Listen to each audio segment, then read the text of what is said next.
Cyclone Biparjoy, which is set to make landfall after 4 p.m. Now remember, at present the cyclone is less than 200 kilometers from the Gujarat coast. It will cross the Saurashtra and Kutch region between Mandvi and Karachi near Jakhau Port between 4 to 8 p.m. Now this has been classified as a very severe cyclonic storm of category 3, and Biparjoy is likely to carry a maximum wind speed of 115 to 125 kilometers per hour. And this after the Met Department has said that the cyclone wind speed will reduce by almost 10 kilometers per hour. Now remember, there are high tides, heavy winds, rainfall across coastal districts of Gujarat, and in fact NDRF teams, the Navy and the Army, all are on standby for relief and rescue operations. Now remember, because the wind speed has come down by almost 10 kilometers per hour, the destruction and potential damage will be lesser. So there's some relief there, but remember, nearly 75,000 people have been evacuated from the coastal areas of Gujarat. And let us also show you some pictures that have been captured by astronauts. And if you can show those pictures on our screen, there you can see these pictures give you an aerial look of the seas, in the sense that what are the kind of high tides that are being experienced in the coastal districts of Gujarat. So these pictures have been captured by astronauts from a space station. So these give you an aerial view of the seas, because remember, of course, when it makes landfall and before that as well, there are going to be high tides that will be witnessed, of course, heavy winds as well. And there you can see these pictures that we are showing you currently, captured by an astronaut from space. But to talk more about the intensity and the severity of the cyclone, the aftermath and the impact, we have guests joining us live on the broadcast. I'm being joined by Mr. K.J. Ramesh and Mr. G.P. Sharma of SkyMet. If I can go across to you, Mr. G.P. Sharma, first. So, of course, in less than 4 hours from now, we're expecting the cyclone to make landfall. Already we're experiencing high tides, heavy winds, severe rainfall, thunderstorms in parts of Gujarat, particularly the coastal districts of Gujarat. So can we expect, the weather to become even more severe as the cyclone approaches the coastline? Vedant, as I mentioned earlier also to your channel, the storm coming closer and closer. Obviously, it is bringing all sort of problems, hazards with this.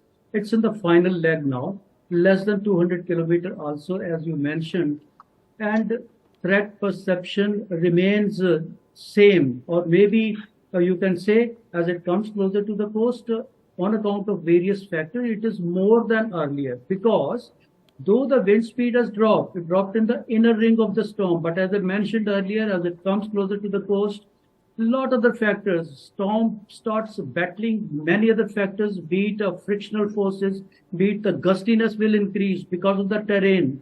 Intrinsically, I said these storms are the warm core storms. When it comes closer to the coast, you have the cool air also intrusion taking place, dry air entrainment, all these factors simultaneous as it comes closer. As far as the landfall is concerned, you say landfall is a process. It is not that it gets over. It depends on the size of the storm. It will take a couple of hours. As I mentioned earlier also, it may start at about 4 o'clock or maybe a little shade earlier, but then it will go on. Possibly it may go on into the dark hours also in the evening, as I said. Threat perception remains same, damaging potential to be continued as we had earlier mentioned.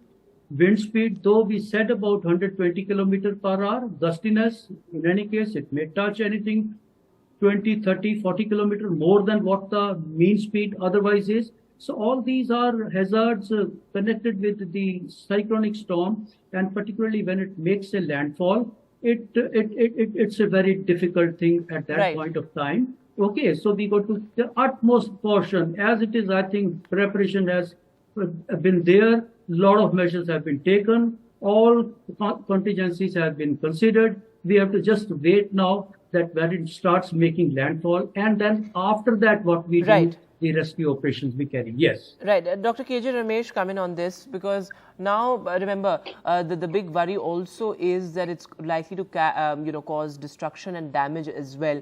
Talk to us about the potential damage that this particular cyclonic storm can cause? And what are the warnings of the IMD that we should be watching out for at the moment? See, now 3-4 factors. Wind is one factor, as Dr. Sharma mentioned. Apart from wind, noon time now, as we are discussing now, this is a high tide now for the Saurashtra coast.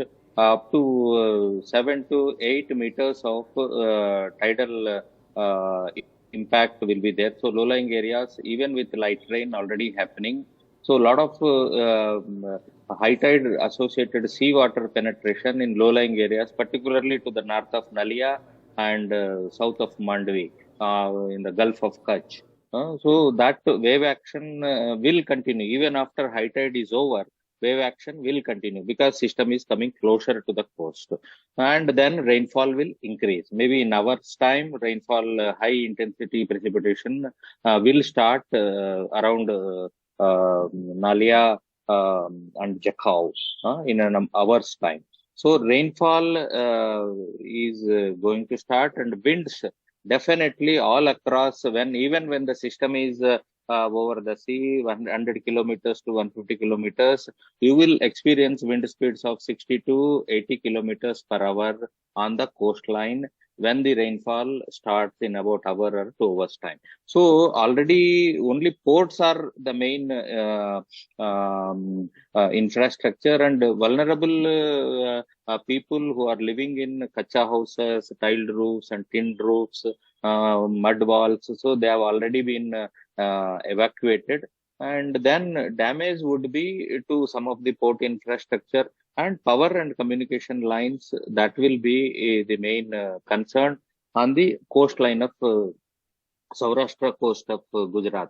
But once it comes inside, rainfall will cover the Bhuj and extend up to Jamnagar, and that high rainfall intensity will follow the cyclone. Before the cyclone, it will start, but associated with the landfall and following the landfall, you will have a lot of precipitation when the system crosses and goes to West Rajasthan by tomorrow morning. So, wind related damages will be there, and they will start experiencing. But intensity, it may be around 100 kmph, as IMD already suggested, and many other models are also suggesting weakening of the wind potential. Damaging potential from the wind might be incrementally less, but that doesn't minimize the damage of vulnerable structures. But water related inundation, heavy rainfall associated inundation, and wave action related inundation will have to be borne by the Right, Mr. Ramesh. people. So that crucial point that you are making, that of course the immediate impact will be some level of inundation, and of course the lasting impact on weather conditions in the days to come as well. Thanks so much, gentlemen, for joining us.